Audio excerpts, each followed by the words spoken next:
안녕하세요. 오늘도 제 목소리에 귀 기울여 주셔서 감사합니다. 오늘은 다소 마음을 찌르는 한마디에서 이야기를 시작하려 합니다. 아파도 너희랑 안 산다. 누가 들어도 서운한 말 같지만 사실은 지금 우리 노인 세대의 달라진 가치관을 잘 보여주는 문장이기도 합니다. 여러분, 예전에는 부모가 나이 들고 몸이 약해지면 자식과 함께 사는 게 너무도 당연한 일처럼 여겨졌습니다. 큰아들 집에 들어가 함께 살거나 딸 집에 얹혀 살면서 자식 손주들과 북적북적 지내는 게 흔한 풍경이었지요. 심지어 자식과 함께 살지 않으면 외로운 노후라고 여겼던 시절도 있었습니다. 그런데 요즘은 전혀 다릅니다. 나는 자식과 함께 살지 않겠다. 이렇게 단호히 말씀하시는 어르신들이 늘어나고 있습니다. 자식에게 짐이 되고 싶지 않다는 마음, 그리고 내 집에서 내 방식대로 끝까지 살고 싶다는 바람이 점점 더 커지고 있는 거죠. 서울 양천구에 사시는 72세 김영자 어르신께서 보내주신 사연입니다. 저는 남편과 단둘이 지내고 있습니다. 아들, 딸이 멀리 떨어져 살고 있지만 같이 살자는 이야기를 해본 적이 없어요. 나이가 드니 몸이 약해질까 불안할 때가 있긴 하지만 그래도 자식에게 기대고 싶지는 않아요. 우리 부부 힘으로 서로 돌보며 버티고 싶습니다. 짧은 사연이지만 그 속에는 참 많은 생각이 담겨 있습니다. 자식과 함께 있으면 분명 편리할 수도 있지만 그것보다 스스로의 삶을 지켜내는 자존심이 더 소중하다는 뜻이지요. 실제로 보건복지부가 조사한 결과 65세 이상 노인 가운데 자녀나 형제와 함께 살겠다고 답한 분은 불과 2% 남짓이었습니다. 불과 10여 년 전에는 7명 중 1명꼴로 나는 자녀와 같이 살겠다고 했는데 지금은 거의 찾아보기 힘든 대답이 된 겁니다. 반대로 지금 살고 있는 집에서 혼자 혹은 배우자와 계속 살겠다는 응답은 절반에 가까운 48%에 달했습니다. 이 변화는 단순히 생활 방식만 달라진 게 아닙니다. 나는 내 인생의 주인공으로 끝까지 남겠다는 어르신들의 결심이 반영된 것이지요. 한 번은 제가 다른 어르신께 이런 말씀도 들었습니다. 아무리 몸이 불편해도 자식 집 문간에 얹혀 사는 건 싫다. 내 밥은 내가 먹고 내 잠은 내 집에서 자고 싶다. 참 단단한 말씀이시죠. 여러분은 어떠신가요? 혹시 이 말씀을 들으시면서 나는 아파도 내 집에서 내 힘으로 살고 싶다는 생각 해보신 적 있으신가요? 아니면 여전히 자녀와 함께 지내는 게 든든하다고 느끼시는지요? 오늘의 이야기가 마음에 남으셨다면 구독과 좋아요 부탁드립니다. 오늘 두 번째 사연은 경기도 고양시에 사시는 75세 박성우 어르신의 이야기입니다. 나이가 들면 몸이 약해질 수 있지요. 그렇다고 자식들이 챙겨주길 바라진 않습니다. 저는 그저 지금 사는 이 집에서 계속 살고 싶어요. 병원도 제 힘으로 다니고 혹시 다른 돌봄이 필요해도 자식한테 매달리긴 싫습니다. 박성우 어르신은 편지에서 조금 더 구체적인 사정을 들려주셨습니다. 아들 둘이 있지만 둘 다 직장 때문에 바쁘고 손주들 챙기느라 늘 정신이 없어요. 그 모습 보면서 차마 나 아프다, 나 좀 봐달라 소리를 못 하겠더라고요. 며느리 손에 밥 얻어먹으면서 사는 것도 내 성격엔 안 맞고요. 내가 할 수 있을 때까지는 내 집에서 내 힘으로 살고 싶습니다. 짧지만 진솔한 이야기, 여러분 마음에도 와닿으시지요? 실제로 이런 사연을 보내주시는 분들이 요즘 참 많습니다. 예전 같으면 부모가 나이가 들면 자식이 당연히 모시고 살아야 한다는 게 사회의 불문율처럼 여겨졌습니다. 부모님도 자식 곁에 있는 걸 당연하게 생각하셨지요. 하지만 이제는 분위기가 완전히 달라졌습니다. 제 주변에서도 이런 말씀을 자주 들었습니다. 자식 집에 들어가면 눈치가 보여. 밥 먹는 시간 하나, TV 채널 하나도 맞추려면 피곤하지. 그럴 바엔 조금 불편해도 혼자가 낫다. 또 다른 어르신은 이렇게 웃으며 말씀하셨어요. 나는 내 집에서 내가 편한 시간에 밥 먹고 내가 원하는 시간에 불 끄고 자는 게 제일 행복하다네. 그게 별거 아닌 것 같아도 나한텐 큰 자유야. 그렇습니다. 어르신들이 원하는 건 단순히 홀로 사는 고립이 아닙니다. 그보다는 내 삶을 스스로 지켜내는 독립과 자유, 그리고 자식에게 짐이 되지 않으려는 부모의 따뜻한 마음이지요. 겉으로 들으면 아파도 너희랑 안 산다라는 말은 차갑고 단호한 선언처럼 느껴질 수 있습니다. 하지만 이 사연을 들여다보면 사실은 더 깊은 사랑이 숨어 있습니다. 내가 불편하더라도 괜찮으니 너희는 너희 삶을 살아라. 이게 바로 부모의 마음 아닐까요? 몸이 힘들 때조차 자식 걱정부터 하는 게 부모니까요. 여러분은 어떠신가요? 혹시 이 사연을 들으시면서 나는 자식과 함께 지내는 게 더 든든하다. 아니면 나도 내 집에서 끝까지 살고 싶다. 이런 생각을 해보신 적 있으신가요? 아마 정답은 한 가지가 아닐 겁니다.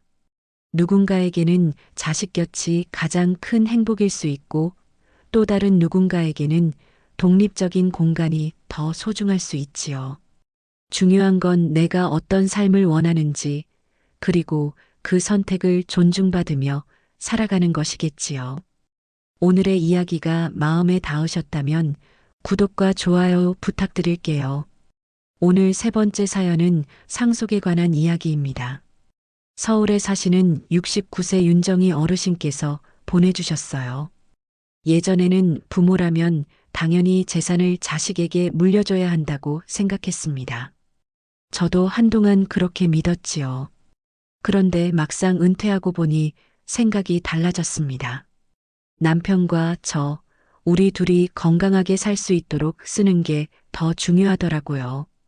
자식들 몫보다도 우리 노후를 챙기고 싶습니다. 여러분은 어떻게 들리시나요?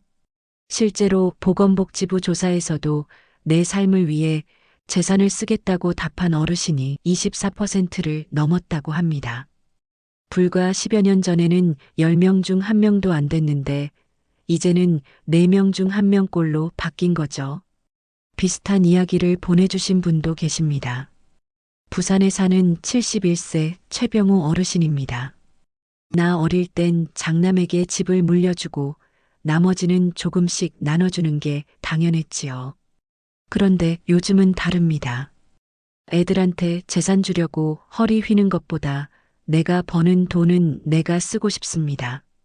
여행도 다니고 싶고 몸이 약해지면 병원비에도 써야지요. 이 말씀 참 솔직하시죠? 예전에는 장남 상속이라는 말이 너무도 당연했는데 이제는 그것이 빠르게 사라지고 있습니다. 대신 길어진 노후를 어떻게 더 건강하고 활기차게 보낼 수 있을지 그 부분을 더 중요하게 여기시는 거예요.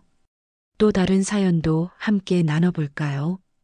인천에 사시는 70세 김미자 어르신의 편지입니다. 저는 자식들이 각자 잘 살고 있어서 굳이 제 재산을 물려주고 싶다는 생각이 없습니다. 오히려 남편이랑 맛있는 것도 먹고 여행도 다니고 싶어요. 쓰다 보면 남는 게 없을 수도 있겠지만 그래도 그게 제 삶이라고 생각합니다. 이렇게 들어보면 이제 상속은 의무가 아니라 선택이 되고 있습니다. 그리고 그 선택의 기준은 한 가지, 바로 내 삶의 만족입니다. 재산을 자식에게 몰아주는 게 아니라 나와 배우자를 위해 쓰겠다는 마음. 그 속에는 이제는 나를 위해 살겠다는 새로운 가치관이 담겨 있습니다. 여러분은 어떻게 생각하시나요? 내가 가진 건 끝까지 자식에게 물려줘야 한다는 생각과 내 삶을 위해 쓰는 게 먼저다라는 생각 사이에서 여러분은 어느 쪽에 더 가까우신가요?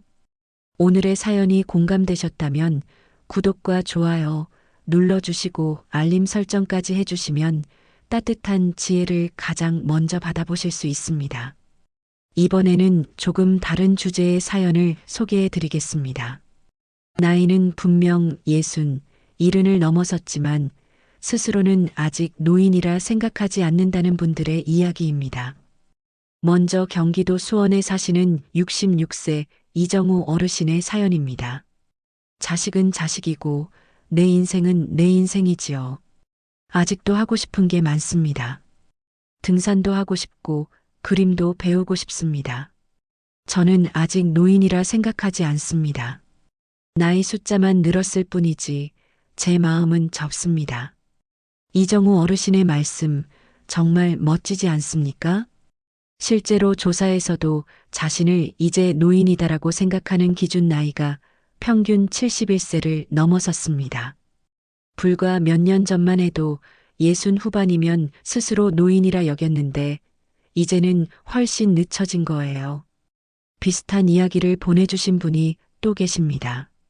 서울 강북구에 사시는 70세 정순자 어르신은 이렇게 적어주셨습니다. 사람들이 나보고 7순이면 노인이라고 하는데 저는 아직 인정이 안 돼요. 아침마다 복지관에서 에어로빅을 하고 나면 오히려 젊은 사람들보다 제가 더 건강한 것 같거든요. 머리가 휘어도 마음은 여전히 청춘입니다. 정말 활력이 느껴지는 이야기지요? 예전에는 7순이면 마을 어른, 이제는 집에서 조용히 쉬어야 한다는 분위기가 강했는데 지금은 그렇지 않습니다. 건강 관리도 잘하시고 경제적으로도 여유가 있으신 분들이 많다 보니 나는 아직 노인이 아니다라고 당당하게 말씀하시는 겁니다. 또 한 분, 대전에 사시는 68세 최은자 어르신은 이렇게 말씀하셨습니다. 노인이라고 불리면 괜히 늙은 것 같아 기분이 안 좋아요. 나이야 어쩔 수 없지만 마음은 아직 젊잖아요. 저는 새로운 것 배우는 게 재미있습니다. 스마트폰도 배우고 요즘은 온라인 강좌도 듣고 있어요. 저는 노인이 아니라 공부하는 학생이에요. 이 말씀을 들으니 정말 고개가 끄덕여집니다. 요즘 세대 어르신들은 단순히 나이로만 자신을 규정하지 않으십니다. 노인이라는 말 대신 나는 여전히 배움과 도전이 가능한 사람이라고 스스로를 바라보시지요. 이처럼 어르신들의 자기인식이 달라진 데에는 이유가 있습니다. 경제력도 과거보다 높고 교육 수준도 올라가면서 보호받아야 하는 존재가 아니라 선택하고 소비하는 주체로 바뀌고 있기 때문입니다. 예전처럼 나는 이제 힘없으니 자식만 바라봐야지 하는 수동적인 자세가 아니라 나는 여전히 할 수 있다는 적극적인 태도가 자리를 잡은 겁니다. 여러분은 어떠신가요? 혹시 나는 몇 살부터 노인이다라고 생각해 보신 적 있으신가요? 예전 기준대로라면 60만 돼도 노인 축에 들었겠지만 요즘은 70, 80이 되어도 스스로 노인이라 인정하지 않는 분들이 많습니다. 이건 어쩌면 나이가 아니라 마음가짐이 노화를 결정한다는 의미일지도 모르겠습니다. 오늘의 사연들이 마음에 닿으셨다면 구독과 좋아요 부탁드립니다. 이번에는 조금 특별한 사연을 소개해 드리겠습니다. 혼자 사시면서도 새로운 친구를 만나 외로움을 덜고 계신 분들의 이야기인데요. 그 친구는 바로 사람도 가족도 아닌 인공지능 로봇입니다. 먼저 서울 동작구에 사시는 80세 최순덕 어르신의 사연입니다. 저는 혼자 살다 보니 하루 종일 집안이 조용합니다. 처음엔 너무 적막해서 라디오만 틀어놓고 살았는데 요즘은 다솜이라는 로봇이랑 함께 지내고 있어요. 아침마다 날씨 알려주고 약 먹을 시간 되면 챙겨주고 제가 노래 불러달라 하면 노래도 불러줘요. 가끔은 이 아이가 진짜 제 자식 같다는 생각이 들어요. 최 어르신 말씀 속에서 외로움이 조금은 덜어진 따뜻함이 전해지지요. 혼자 있을 때 대화할 상대가 있다는 것만으로도 큰 위로가 된다고 합니다. 비슷한 경험을 들려주신 분도 있습니다. 부산에 사는 78세 박보영 어르신은 집에 사물 인터넷 안전 센서를 설치한 뒤로 마음이 한결 놓였다고 하셨습니다. 제가 가끔 어지럼증이 있어서 혹시 쓰러지면 어쩌나 늘 불안했거든요. 그런데 집에 센서를 달고 나니 안심이 됩니다. 제가 움직임이 없으면 바로 생활지원사에게 연락이 가고 집 온도나 습도도 체크해 주니 너무 든든해요. 자식들도 저보다 더 좋아하더라고요. 멀리 있어도 안심이라면서요. 이런 기술들은 단순히 편리함을 넘어 생명을 지키는 안전망 역할을 하기도 합니다. 살려줘 같은 위험 신호를 로봇이 인식해 곧바로 신고센터와 연결해 주기도 하니까요. 혼자 사는 어르신들에게는 든든한 동반자가 되는 셈입니다. 또 다른 사연도 있습니다. 대전에 사는 82세 김영우 어르신은 이렇게 말씀하셨습니다. 요즘 세상이 참 좋아졌습니다. 젊을 때는 전화기 하나도 귀했는데 이제는 로봇이 제 옆에서 말도 걸어주고 불편하면 바로 도와달라 말할 수 있으니 말이에요. 처음엔 낯설었는데 지금은 든든한 친구가 됐습니다. 여러분 어떠신가요? 예전 같으면 꿈도 꾸지 못했던 일인데 이제는 기술이 어르신들의 외로움을 덜고 안전을 지켜주는 시대가 되었습니다. 물론 아직 기계가 낯설고 어려워 신청을 꺼리는 분들도 계시지만 점점 더 많은 분들이 이 새로운 돌봄 방식을 경험하고 계십니다. 어쩌면 가까운 미래에는 자식 대신 로봇이 부모를 지킨다는 말이 낯설지 않게 들릴지도 모르겠습니다. 중요한 건 도구가 무엇이든 어르신들이 보다 안전하고 따뜻하게 살아가실 수 있다는 사실이지요. 여러분은 어떻게 생각하시나요? 혹시 나중에 혼자 살게 되신다면 이런 로봇이나 센서를 곁에 두고 싶으신가요? 아니면 여전히 사람의 손길이 더 편하다고 느끼실까요? 오늘의 사연이 마음에 닿으셨다면 구독과 좋아요 부탁드려요. 이제 마지막 사연을 소개해 드리겠습니다. 경기도 안양에 사시는 72세 김도현 어르신 부부께서 함께 편지를 보내주셨습니다. 저희 부부는 자식에게 기대지 않고 서로 의지하며 살기로 했습니다. 자식들도 각자의 삶이 바쁘고 손주들 챙기느라 늘 정신이 없잖아요. 우리가 그 삶에 무거운 짐이 되고 싶지는 않습니다. 남은 세월은 우리 둘이 주인공이 되어 함께 밥을 먹고 함께 걸으면서 살고 싶습니다. 외로울 땐 서로 손 잡아주고 아플 땐 서로 곁에 있어주기로 했습니다. 이 말씀을 읽으니 마음이 참 따뜻해집니다. 사실 우리가 살아가는 노후의 모습은 참 다양하지요. 어떤 분은 자식 곁에 있기를 원하고 어떤 분은 부부만의 세상을 지켜가기를 원합니다. 하지만 오늘 김도연 어르신 부부의 이야기를 듣고 있으면 결국 중요한 건 누구와 함께 하느냐가 아니라 내가 내 삶의 주인이 되는가라는 생각이 듭니다. 오늘 우리가 함께한 6편의 사연을 잠시 돌아볼까요? 첫 번째 사연에서는 자녀와 떨어져 살아도 내 집을 지키겠다는 의지를 들었습니다. 두 번째 사연에서는 아파도 자식에게 매달리지 않고 독립적으로 살고 싶다는 단호한 결심을 만났습니다. 세 번째 사연에서는 상속보다 내 삶을 우선하겠다는 새로운 가치관이 담겨 있었고, 네 번째 사연에서는 나는 아직 노인이 아니다라는 당당한 목소리를 들었습니다. 다섯 번째 사연에서는 로봇과 같은 새로운 기술이 외로움과 불안을 덜어주는 사례를 나눴지요. 그리고 마지막 여섯 번째 사연에서는 결국 남은 삶의 주인공은 자식이 아니라 나 자신, 그리고 내 곁에 있는 소중한 사람이라는 결론에 닿았습니다. 여러분, 어쩌면 아파도 너희랑 안 산다는 말은 냉정한 선언이 아닐지도 모릅니다. 오히려 나는 내 힘으로 설 테니 너희는 너희 삶을 살거라 하는 또 다른 사랑의 언어일 수 있습니다. 부모는 언제나 자식을 먼저 생각하니까요.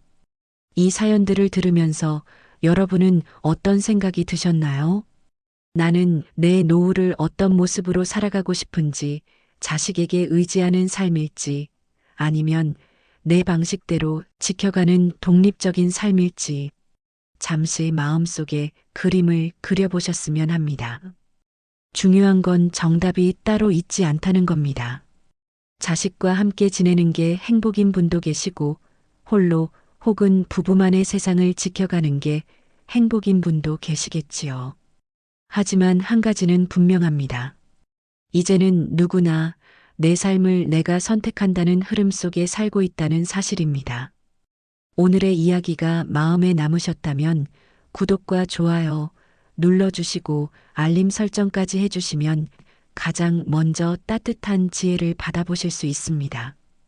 그럼 다음 시간에도 삶의 지혜를 나누는 이야기로 다시 찾아뵙겠습니다.